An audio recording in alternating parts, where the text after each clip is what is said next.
Hi,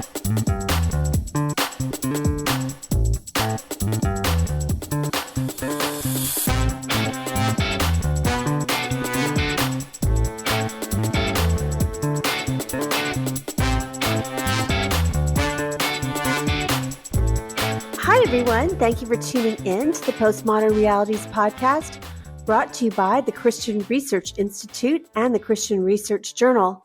I'm Melanie Cogdill, managing editor of the Christian Research Journal. It's June 2024, and you're listening to episode 398, which is a discussion about the educational philosophy of Charlotte Mason. Today's guest is Dr. Shannon Whiteside. She is the program director for Charlotte Mason's Alviary, a Charlotte Mason Institute department.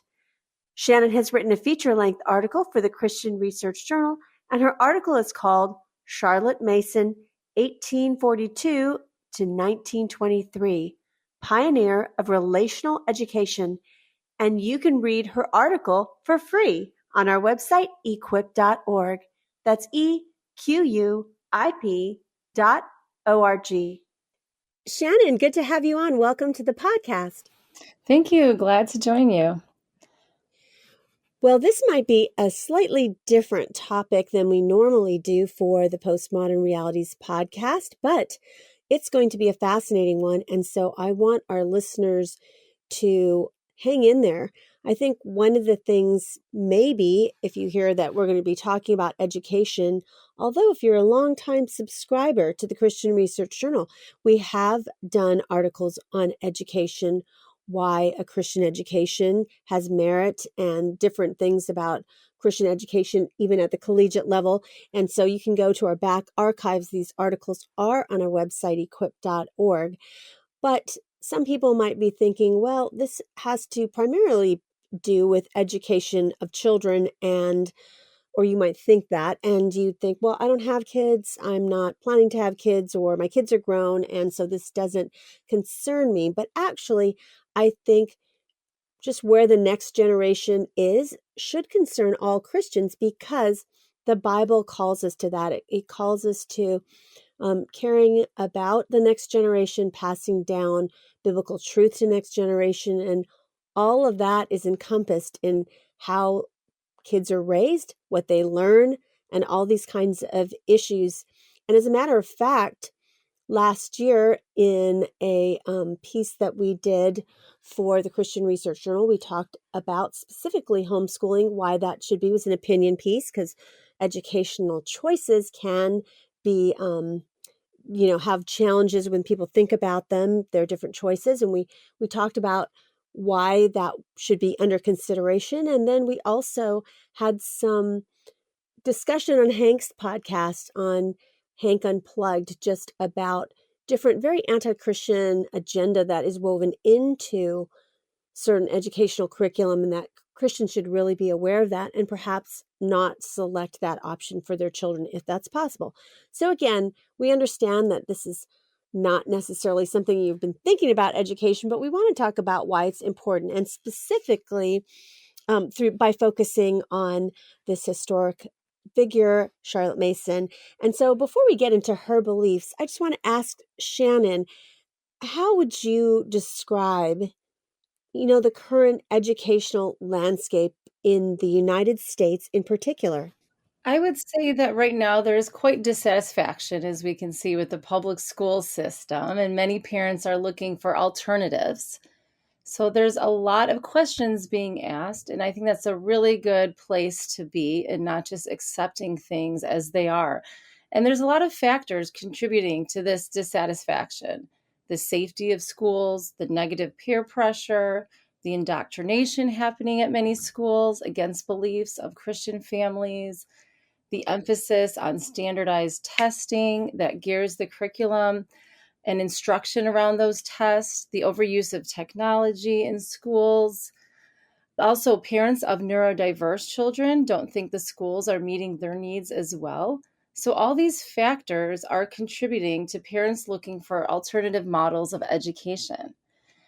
And so it's an exciting time to be an educator and a curriculum writer like I am. and part of an education organization. We particularly work with homeschools and schools as well that want more of an alternative model.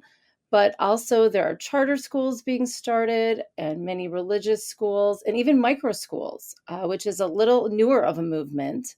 They're small institutions that serve around 16 children or more or less, and they offer full-time, part-time, or hybrid instruction.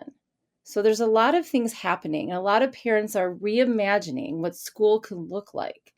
And they're not afraid to explore methods that move away from traditional lecture-based instruction to instruction that addresses the child as a whole and wants to address their spiritual, emotional, physical, and intellectual needs.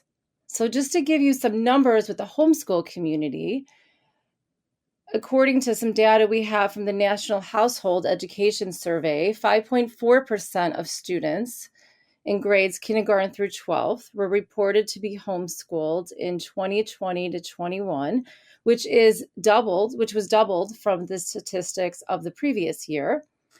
And the reasons that they are choosing to homeschool, the highest one was because of their concern for the school environment, such as safety, drugs, or negative peer pressure.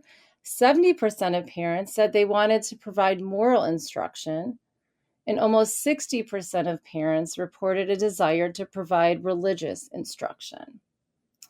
So there's an interest in newer models, different ways of looking at education, and obviously with Christian education, wanting to provide that.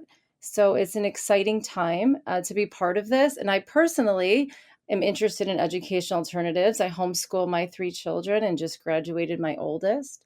And I'm the program director for a Charlotte Mason curriculum as well. So I believe Charlotte Mason can address a lot of these issues that parents are concerned about. So you mentioned homeschooling, and I just want to tell our listeners that it's not just the purview actually of people who are religious, and I just wanted to give them some stats. I had noticed a article in the Washington Post back in 2023, and the title of the article is called Homeschooling's Rise from Fringe to Fastest Growing Form of Education.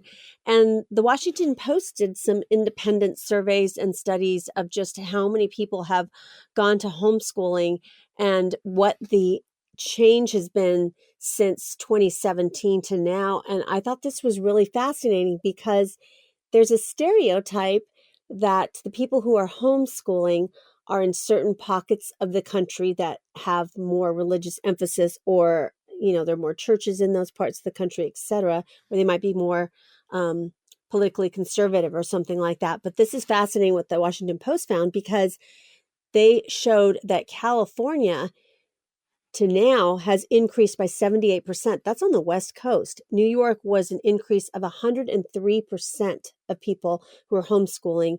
And in DC, it was 108%. And for example, in Rhode Island, again, in the Northeast, 91%. And that showed the percentage increase through 2023 as opposed to from previously, like before COVID. And so it's really interesting that these kinds of issues are not just a concern for people who are Christians, although they are very much concerning. But the whole idea of homeschooling is not just a small sliver. It's becoming a very popular option for parents of all faiths and all persuasions. And particularly, I was surprised in parts of the country that I wouldn't think would normally be electing to homeschool kids. So, for example, I would love to ask you specifically about Christian parents. I mean, I just wanted everyone to hear the statistics from a secular paper that did a survey on this, just to see the increase, the dramatic increase in children being homeschooled as recent as 2023. But for Christians, what should Christian parents consider when they're thinking, okay, I would like to homeschool, or choosing what kind of homeschooling to do, or particularly curriculum? Because once you make that decision to homeschool, then you have to think of, okay, what curriculum as a parent am I going to use to teach my child? Right. So every method is tied to some kind of educational philosophy. So I think that's important to recognize. You don't want to just pick something randomly, but to really think through, I would say these three areas. So it's important to figure out what you believe about the nature of the learner and how you view children and how they learn and the best ways they learn. And then you also need to understand the role of the teacher. Well, how do you want the teachers? Are you going to be telling them everything they need to know and imparting that knowledge to them? Or do you want to be more a guide who is helping them to explore and learn? And you also need to figure out your goal of education. Is it just to get good grades, to get into the best college, to get a job, or is there more to it? And as Christians, I think we need to take a step back from the way school's traditionally been done and realize a lot of that foundation is not built on valuing who the child is and the learner and not valuing education and the goals we should have to create lifelong learners who love to read and to learn and to grow and to learn about God's world. And so I think it's really good to reevaluate all those things. So when you think about the nature of the learner, a lot of times when we think of the metaphors we have, it shapes how we think about things. So if you think of a child as a sponge, you might just think, oh, I need to give them all this information and they should just memorize it and regurgitate it and tell it back to me. And we know that they're more than that, but sometimes we just live out of these metaphors and then we make decisions based on that. When I was a teacher in a classroom many years ago, I had that kind of metaphor in my mind that students are really good at memorizing at young ages, I was told. And maybe they are, but sometimes you go too far with that. And so I was giving them a lot of just information, just memorize this. It doesn't really matter if you understand, because you can learn about it later or you can understand it later. And it doesn't really matter maybe what you're memorizing. It's just good to have. And I realized later that that wasn't valuing who they were as people and as learners, to just give them information that is not relevant to them, that they weren't understanding. And so I think it's really important to figure out what we think about students and the way they learn. Do we also view them as blank slates in a sense, or just can empty vessels that we need to fill, and we need to tell them what to think about things or how to think about this or the information that they need to know? So I think that's important for us to wrestle with. And Charlotte Mason was really good at that area, and thinking about who the students were and the capabilities that they come with. And a lot of ways you can look at that is to just observe your child. Sometimes we're so busy just thinking this is what they need, or this is how they need to learn because this is how I did it in school, or this is how I read about this idea and it sounds interesting, but to just observe our students and see the way that they think about things, the way that they process ideas, the things that they're talking about. And it will give us a lot of insight. We also need to think about our goal of education. If we want them to have a love of learning, then we need to think about how that would look. If we are constantly grading everything and giving them tests and measuring everything in that way, then that's going to kill their love of learning. They're just going to ask, is this on the test? And that's all they want to know. But is there another way to think about learning where we can learn together and grow, and knowledge is not just this body of static knowledge that we can just check off? And then we also need to think about the role of the teacher. So especially, with these alternative ways of learning, we have that freedom, and that's what's so neat. So is there something that we can do differently than maybe what was modeled to us as a teacher? Can we more help them become active in their learning and not just telling them what they need to know? So I think it's good to just first step back and figure out these other ways, the other ways of learning than maybe the norm or what you were taught when you were in school. And taking some time to think about what your end goal is and do these methods and practices, will they get me to that end goal? So if I want a love of learning, well, will testing and worksheets and all that get me to that end goal? And it probably won't. So maybe there are other ways we can get to that end goal. You might be wondering what's coming up this summer on the Postmodern Realities podcast. And I just want to get you a glimpse of some of the topics that we will be covering. Now, we are almost to a huge milestone, and that is episode 400. We will have Dr. Phil Talon back with us from Houston Christian University, and he's going to be talking to us about Christopher Nolan films. So we started 400 episodes ago talking about the film catalog of Quentin Tarantino, and now we're all the way up to Christopher Nolan films. So that's going to be coming to you in July. And if you listen to our recent episode talking about chi and new age energies, we are going to apply that to various different massage therapies. So many massage places that people go for sports therapy and all of these kinds of things have different kind of new age rooted massage therapies. Hot stone cupping, are any of these okay for Christians to participate in? And then we have an article for you coming up on how to comfort believers when unbelieving family members die. And of course, we're going to continue on now that Hollywood is back in working and pumping out different films. We've got a look at M. Night Shyamalan films, specifically getting into it through his upcoming film called Trap. We also have the latest in the Alien series, which started all the way back in the 1970s. Plus, a huge, hot review of a big book that started out on TikTok and sold over 1 million copies just on TikTok. That's The Shadow Work Journal by Keela Shaheen. We're going to be reviewing that. What do Christians need to know about the shadow work journal? Should they do a shadow work journal?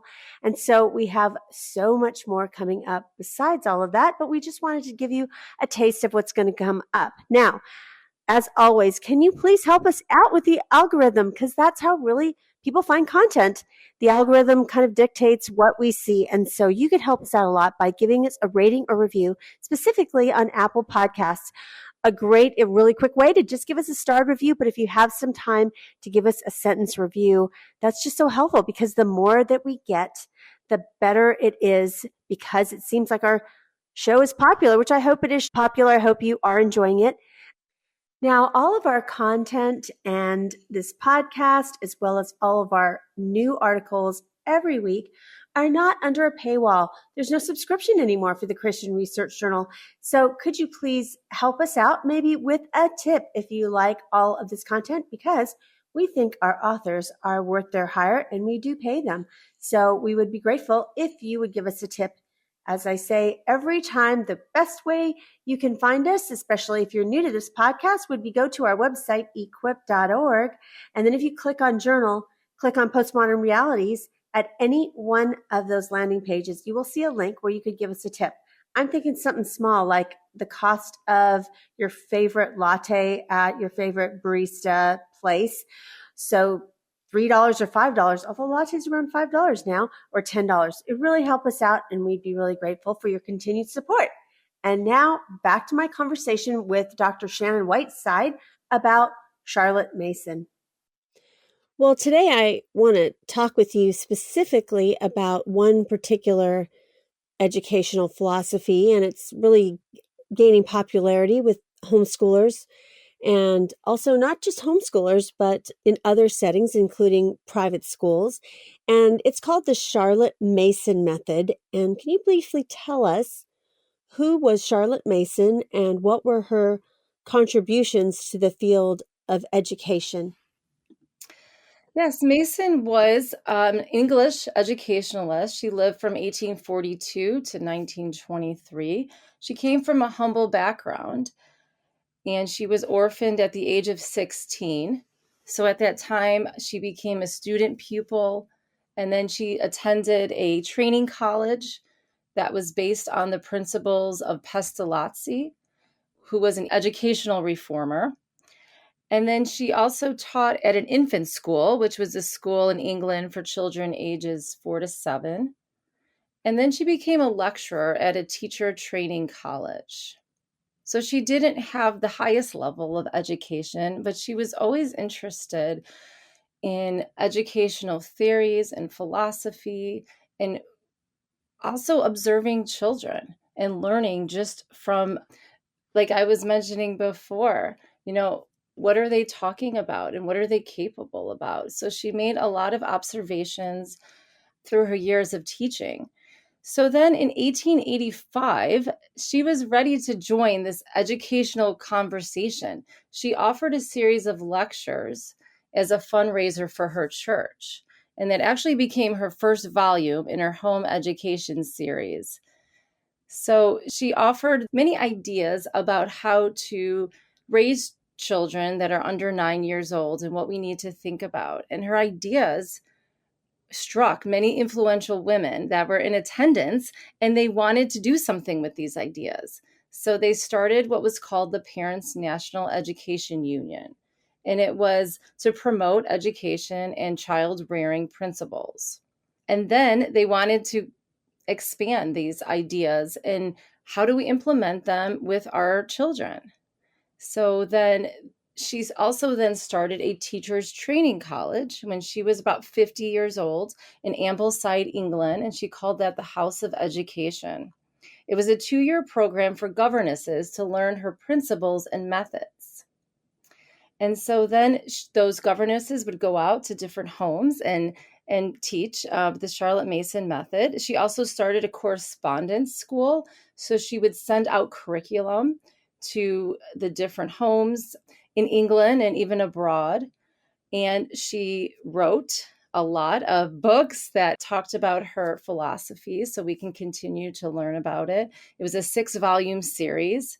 One of the volumes was actually written to students, and it's part of her citizenship curriculum about character formation. She also was the editor of a monthly educational journal that she would send out to teachers and families to learn more about her methods and the current educational ideas of her day. So she spent the rest of her life until she was in her 80s in Ambleside, tending to all these educational endeavors and keeping her hands in all those areas as just a great leader. And so she was really good as a visionary with all these ideas, but she was also very practical and knew how to implement all these ideas in schools and in homeschools across the country of England and, like I said, abroad. But then after she died, things slowly over time just kind of dwindled. Many of the schools closed down or the government took them over. Her training college became an extension of the University of Cumbria eventually, and even her volumes went out of print. And so for many years, her ideas were forgotten. There were little pockets of places, perhaps, that still followed her principles, and there was still some influence here and there, but really overall, her ideas could have been lost.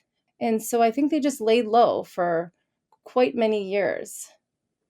So you talked about how she was from England, but how did her ideas then reach North America? And particularly, why do you think Charlotte Mason's ideas are resonating with so many people, specifically in the United States?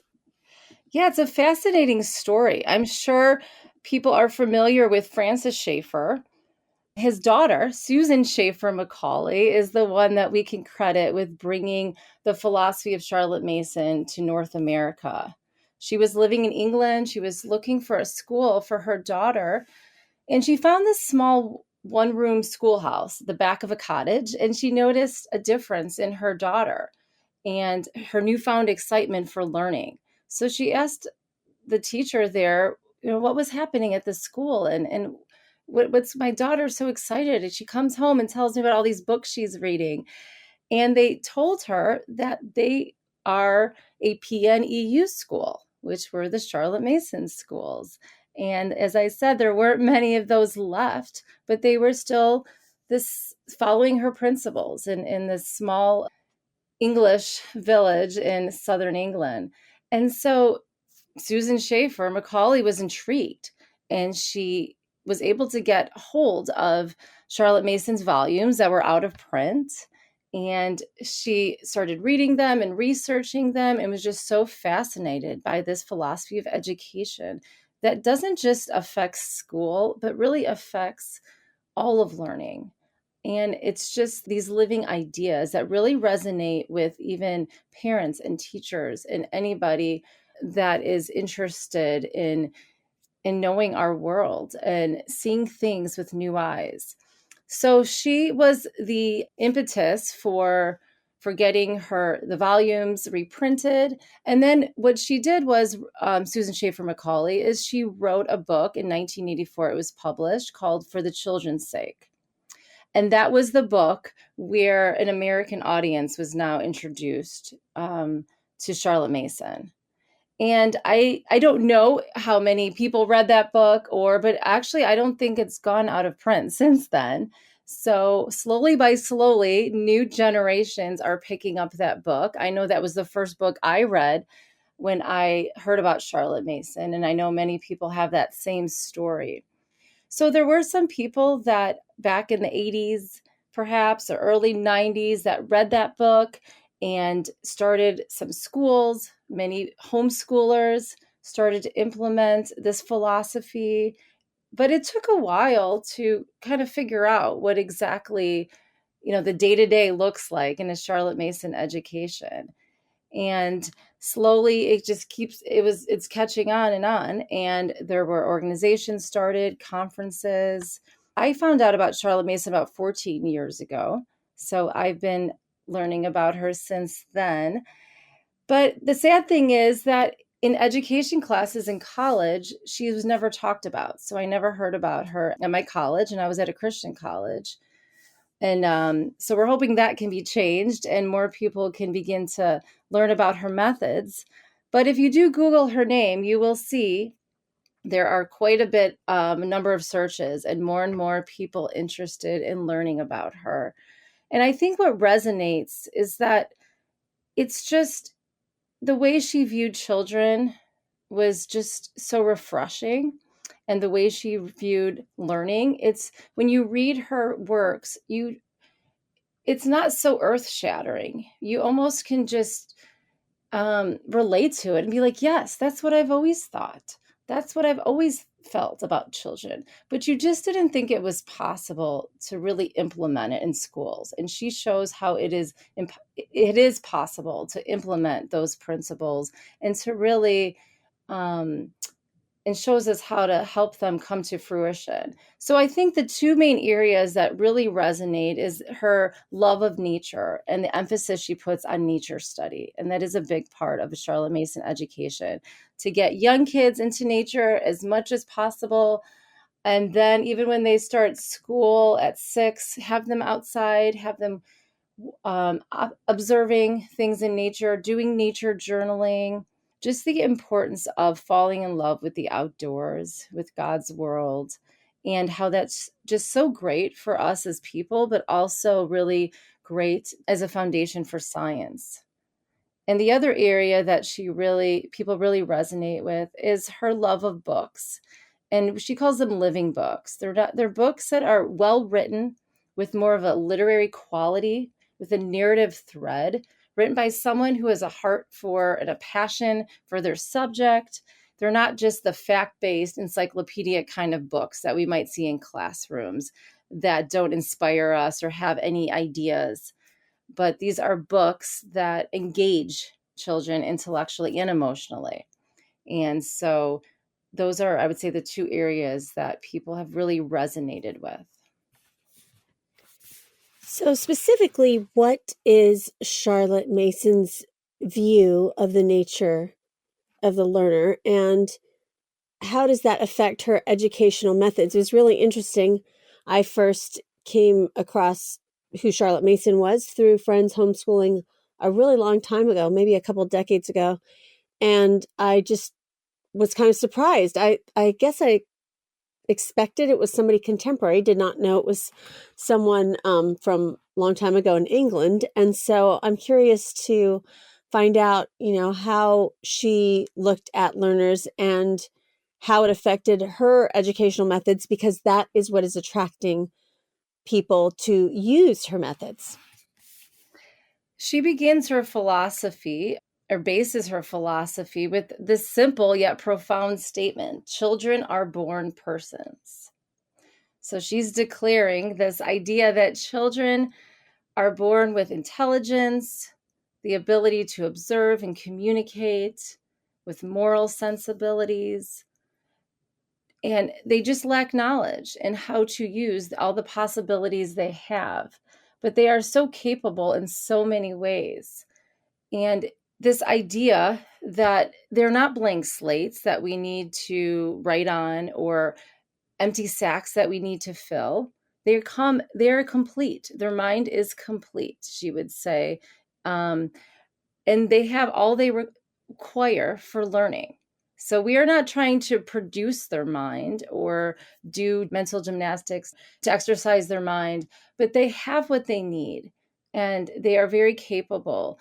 Also, it means that they're a person is that we should respect them for who they are. We can't manipulate them and have them believe whatever we want them to believe in the sense of with our opinions. That doesn't mean we don't want to instill in them a love for the Bible and truth and all that, but we can't make them believe and mold them into exactly what we want them to be. They are a separate person and we don't own them. So we need to use other ways to positively influence them. And she would talk about how we can use atmosphere to influence them in positive ways, the atmosphere that we provide where they're learning and growing, an atmosphere that has a love of learning, an atmosphere that has a respect for each other. And even in their atmosphere, we can't make it artificial. Like they just naturally will learn from the circumstances that they are part of, the family they are part of. And all those are ways that they are growing as a person and learning and becoming the person that God wants them to be. So when we look at them as capable of thinking and reasoning and grappling with ideas, then that means that we have to give them a curriculum that allows them to do those things. And that's where her idea of living books comes in. So when we want them to learn about something, we give them books and they learn from the books and the author. So they have this mind-to-mind meeting where they are learning and growing through books and through observations outside, through art, through music. And we let them come to conclusions and we let them come to make their own connections. And we don't over explain everything because learning is progressive and they will continue to grow and learn over time and as they get older. But we don't want to just dump everything on them and tell them everything that we think they need to know. We want to respect who they are as people. And when we let them become active in their learning, they're more excited about learning because they are having the aha moments. They are making the connections. They are learning about things on their own. And the learning becomes personal, it becomes meaningful, and it becomes more exciting. So that's a big part of what she is talking about with children are born persons, is that they are capable of learning. And so we need to make sure our methods are respectful of who they are and the way we treat them. And we also need to also realize children as persons, that means that they are built for community and relationship. And so we need to give them access to many subjects and many topics and continue to grow and learn in all areas. And as people created in the image of God, that they will have a natural affinity, Mason would say, for all kinds of knowledge of the universe, knowledge of God, knowledge of history, knowledge of art, as people, that these are all things that we are interested in. So we don't want to limit what we expose them to because we might not like it or we think they might not like it. But there is just this natural born affinity that all people have. And we want to expose them to all those areas and see what relationships they will build and give them this wide area to explore. So, in particular, what was Charlotte Mason's view of the goal of education? I also want to ask you, you talked a lot about books and reading. Does the Charlotte Mason, philosophy, do you give people, here are the list of all the books, per grade that someone should read, or is it a little bit more, you know, free form? I would say that she has these specific philosophies and goals about education, and within that, the parent would choose curriculum or choose specific books that would fit that. Mm. Yeah, that's a good question. So I'll start with the goal of education. And she said that education is the science of relations, or we would say relationship. So it's this idea that, as I was saying, students are built or are made as people made in the image of God for relationship. And they're born to want to make connections to all these domains of life. So we have music and poetry and nature and history and art, science, geography, language, math. And so as we expose students to these various areas, they build relationships with the people from history as they read about them, the characters of literature, the people and places across the world as they read about geography, as they do nature study, they're building relationships with the flora and fauna in their own backyard, the art and the paintings of artists throughout time. So as they're learning, they're making connections with all these areas.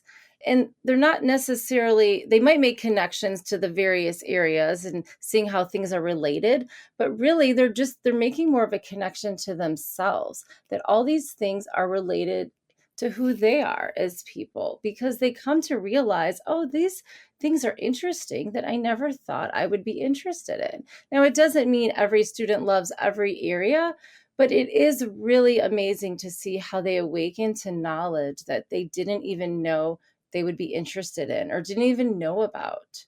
Because when you learn in this way, where you're reading these books that have more ideas and are more narrative in quality, and you're reading story, they can relate to that. So they're just a lot of times relating to other people. And no matter when they were born many years ago, they can still relate to that. So there's just these ideas that come to life as you encounter education in this way. And also, when you're not tested on it, in a true and false test or reading comprehension worksheets or things like that, then you can enjoy what you're learning and not be so worried. Is this going to be on the test? Or what do I really need to know about this? That's all I want to know. And I don't care about the rest. So it allows them to just approach things with this open mind. And then they begin to care about the things they're learning about, and in a sense build friendships. So if they went to an art gallery and they saw the paintings on the wall, they would get excited. Oh, we studied that painting, or we looked at that painting. Or students want to go to Shakespeare plays because they read about Shakespeare, or they might hear some kind of something on the news about a historical event, and they'll have that connection to it. It's because they are learning in this way that is more holistic and more relational, then they're just more interested in learning, and they see how it applies to their life and who they are as people. So her goal is to just build these relationships and interests that would last their whole life, that they will have concern and care for other things, and that these ideas will spark new ideas, and ideas will also spark action. And so it's not about having a set body of knowledge that that you've mastered, that you can, check off the list, but it is to be filled, to have all these relationships that you have built over the years. And then to also have this idea that you are still interested in learning more. Because in a Mason education, we try to help children understand this is not all there is to know. And this is just the beginning. So you have your whole life to explore all these topics. So they go into it with that mindset, and it really makes a difference in how they view education. So it's more of a philosophy, less of, okay, here are all the books that you need to buy for the kindergarten curriculum or the first grade or even high school curriculum. Yes and no. It's not. No, she had a book list that she would send out to her for her correspondence school, and that was what she called her program. And her program are, here's the books that you will read, because she would go through, maybe a certain history cycle. And that's also what our organization does as well. So we do put together, here's the books that we will read, and we have different history cycles. We have 4 rotations that we do. But those are flexible. I mean, we're not using the same book Charlotte Mason used. There might be some overlap here and there with some classics. So it's not so much about using the exact book she used at all, but because there's old books that are great, there's new books that are great that have these living ideas in them. So there is a structure to it, and there are specific methods to follow, but there is flexibility within that. So, yes, you could just with your students say, I want to follow the Charlotte Mason method, and we can find books on these topics, and we can explore these areas, and you can do that.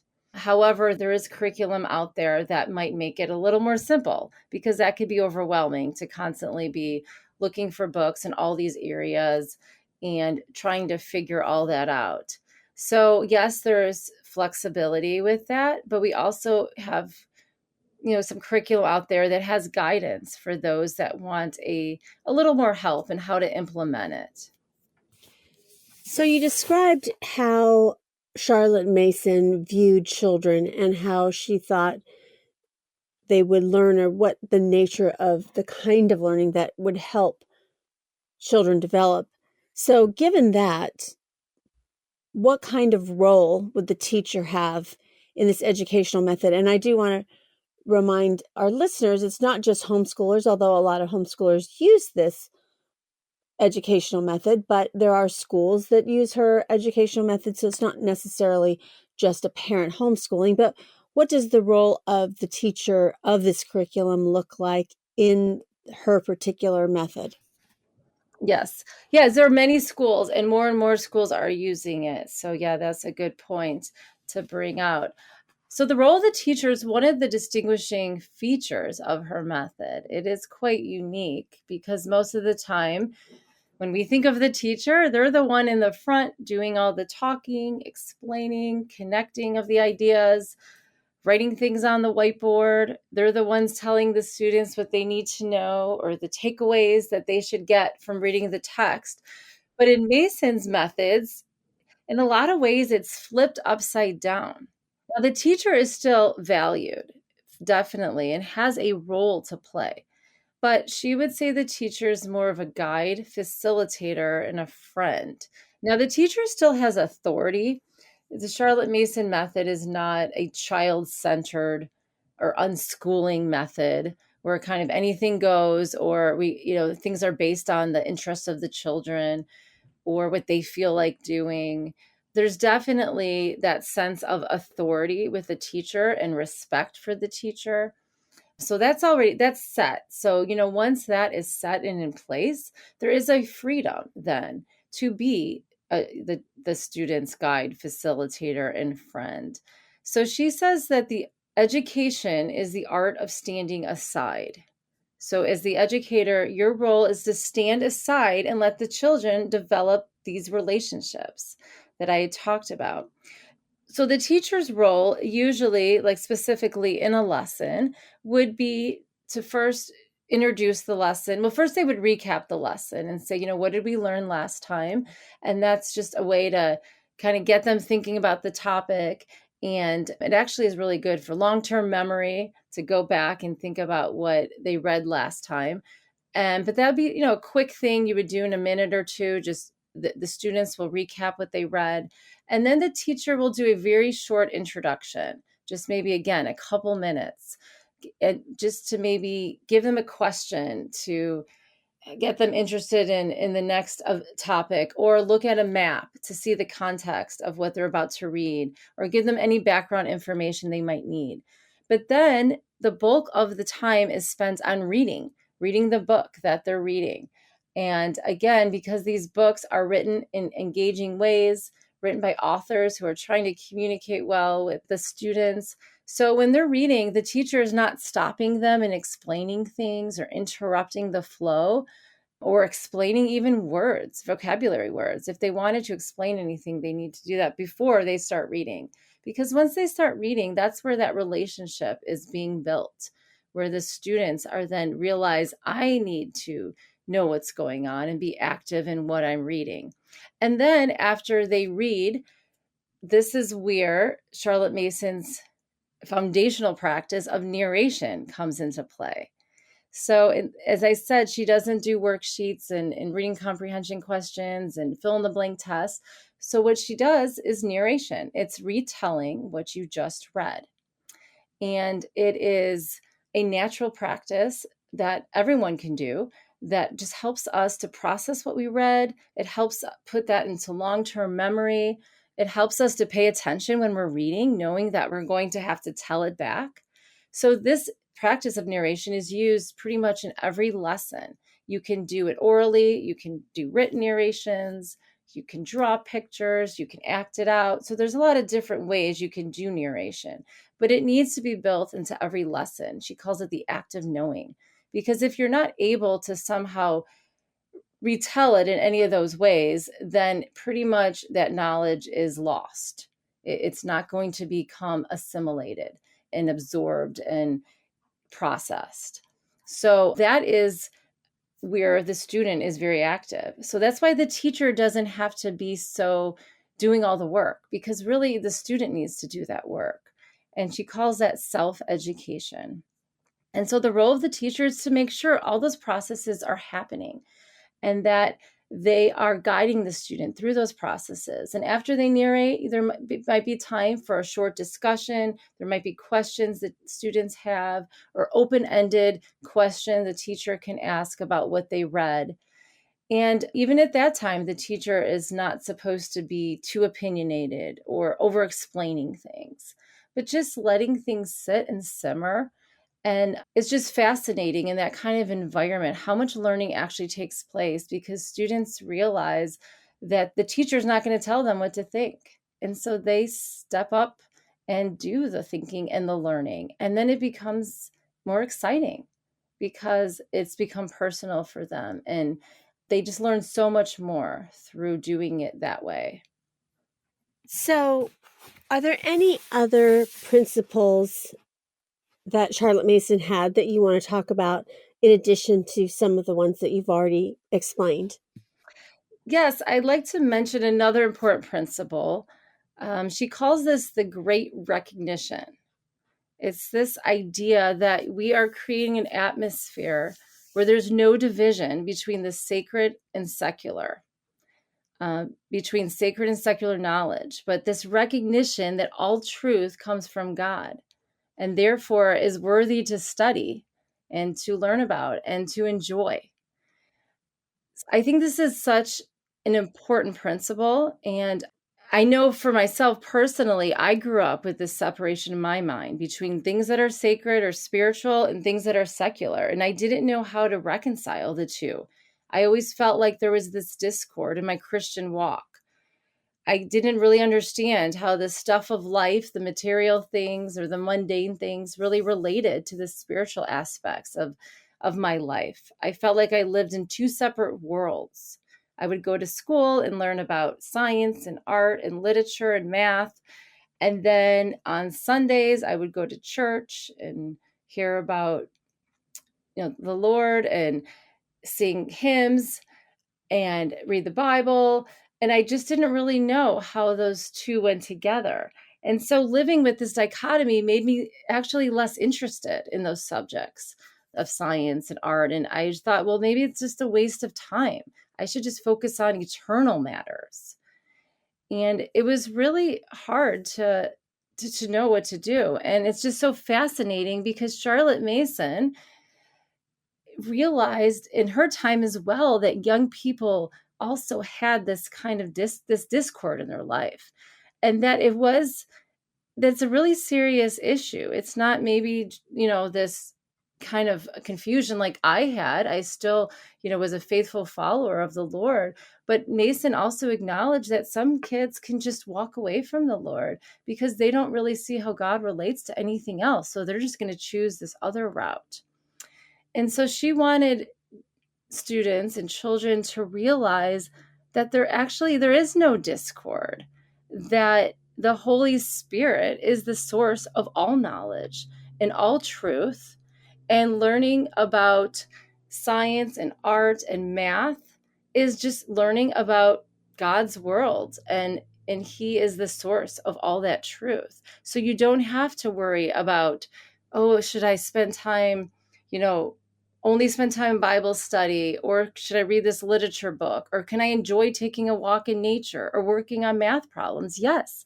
She said you can enjoy all those things. And in fact, she said they are a Godward movement. And when you learn about all those topics and all those things, it's not taking you away from the Lord. It's actually helping you understand who he is and all these ideas that come from him. And it helps you to also just acknowledge that we have such a generous God who has given us such a wonderful world to enjoy. And these are all gifts for us to enjoy, and we don't have to feel guilty about learning about it. And it just opens up this new wonder for everything. And I know for me personally, when I came to learn about Charlotte Mason and this principle in particular, I was just so relieved, and I began just this newfound excitement for so many things that I had neglected. A new joy in being outside and in nature, a new joy in learning about art, and really any topic. I mean, I just love all subjects as I do them with my children and as I learn on my own. And because when you have this understanding, you don't have to try to fit God into it and say, well, how does this integrate with my faith? It just becomes part of your way of thinking.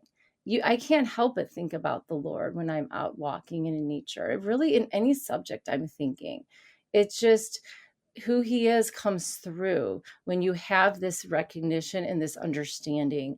And that's what she really wanted to communicate and really wanted students to see. And I think it really comes through naturally when you approach learning through this way of living books and narration and ideas, because knowledge is seen as this relationship. And so you have this sense that it is all part of God's gifts to us.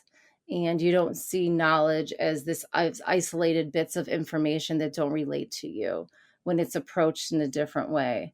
So that was a really important principle of Charlotte Mason that she wanted students to realize, and also educators obviously to realize. And that's been really meaningful to me personally. And so, why should Christian parents seriously consider a Charlotte Mason education? It sounds like it would be a huge paradigm shift for some people. Yes. And, as you mentioned, Charlotte Mason is for everyone. Whether, you're a Christian or not, her principles are true. They're just true of who we are as people and the reality of this world. And yes, she was a Christian, but her principles are life-giving for anyone. But as we think of Christian education, sometimes we just think it's the content that just matters. As long as we have books that contain objective truth and portray reality in line with scripture, that's a Christian education. Or, making sure we have Bible class, or if it's a school, if we have chapel once a week. So that's all we look at is the content. But I think we also need to look at other areas, not just the content, but what about the methods, or the way we view our students, or the way we handle discipline or classroom management? So these are all things that should be thought of in thought of as pertaining to Christian education. There's some current authors that I really appreciate who are helping us think about Christian education as more than content. And one author, or he's a professor at Calvin College in particular, is David I. Smith. And he talks about this and he asks the question, what might be Christian about the teaching and learning practices in our classroom? So, not just the content, but what about the practices that can be distinctively Christian? Or what does that even mean? So, when we read the Bible in class or a book on church history, but if we can say, okay, this is, Christian education. But then if the students are given a multiple choice test on that content of the Bible, how will that affect their engagement and attitude toward Bible class? That's just giving them this impression that they only need to memorize, you know, they only need to memorize enough information about the Bible to be able to take the test. And then they could, say they learned it. Or it's just giving them, it's not just a bad attitude, I think, or a wrong attitude about knowledge and about learning. And so I don't think that's really honoring of, again, who students are and honoring to the Bible. And so I think the methods we use also need to be taken into consideration as Christians. And if we want them to think about knowledge as this relationship, as just a starting point for the rest of our lives, we need to think about the practices that we are engaged in and think about, are they relatable? Are they meaningful to students? Are they helping them to get at knowledge? Or are they just helping them do well on a test? So, and also with classroom management things, how are we doing that with our students as well? Are we treating them as persons? Or are we just kind of managing them and almost like we would with animals or something like that, very behavioristic methods? So, and I think another reason Christian parents should consider Charlotte Mason education is what I talked about before, that whole idea that she wants to create an atmosphere where there's no dichotomy between the sacred and secular knowledge. And I think that's a really big deal and a way to help young people just really understand how faith and learning tie together and not be so confused about that. So I really, and I know a lot of schools are trying to do that. They will ask, how can we integrate faith and learning? And they might put a Bible verse in a subject or have a discussion about something. And that might be okay, but that is a little more contrived. And I think students will see that. But if we just provide this atmosphere where they see that the Holy Spirit is their teacher in all these areas, and that learning about this is a Godward movement, I think that young people won't have to try to fit in, where does my faith fit in with learning? They will just have that understanding that will be more implicit to who they are. So I think those two things really are Charlotte Mason addresses so well. And it just helps us be consistent with what we're doing as Christians, saying we care about children holistically and we care about not just what they're learning, but how they're learning it, and realizing that practices are formative as well. And I think that's a really important thing to consider.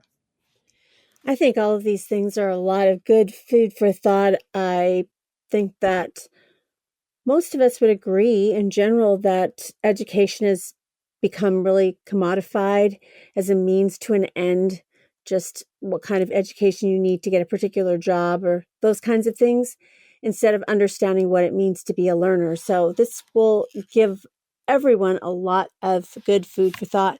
Well, finally, on a much lighter note, I have some fun rapid fire questions for Shannon, and she's new on the podcast. So, Shannon, what's your favorite meal? Mm, Probably salmon. And are you an early bird or night owl? I am a night owl. Wish I was not, but I can't change it. And are you a list maker or do you like to just wing it? Mm. I'm kind of both. I don't know if I make a list, but then I don't always get to them. And you live in Indiana, so what's your favorite thing about living in Indiana? I live 3 blocks from Lake Michigan, so it's a beautiful area by the Indiana dunes. So my favorite thing is to walk in the dunes and see the lake view. Well, thanks, Shannon, for being a guest on the Postmodern Realities podcast. Thank you for this opportunity. It was great to talk with you today. You've been listening to episode 398 of the Postmodern Realities podcast. Today's guest was Dr. Shannon Whiteside. She has written a feature-length article for the Christian Research Journal. Her article is called Charlotte Mason, 1842 to 1923, Pioneer of Relational Education. And you can read her article for free on our website, equip.org. You won't want to miss out on subscribing to the other podcasts from the Christian Research Institute. We have the Bible Answer Man podcast, which is published Monday through Friday with the best of the week on Saturday. It's hosted by CRI President Hank Hanegraaff and is available wherever you get your favorite podcasts. In addition, Hank has a podcast called Hank Unplugged. Hank takes you out of the studio and into his study to engage in free-flowing, essential Christian conversations on critical issues with some of the most interesting, informative, and inspirational people on the planet. And you won't want to miss out on the brand new podcast from the Christian Research Journal. Christian Research Journal Reads presents audio versions of Christian Research Journal articles. It was a print incarnation of almost 45 years. It's now on the web, as you know, with new articles every single week. So you won't want to miss these audio articles of some of our most popular and most accessed articles on our website, equip.org.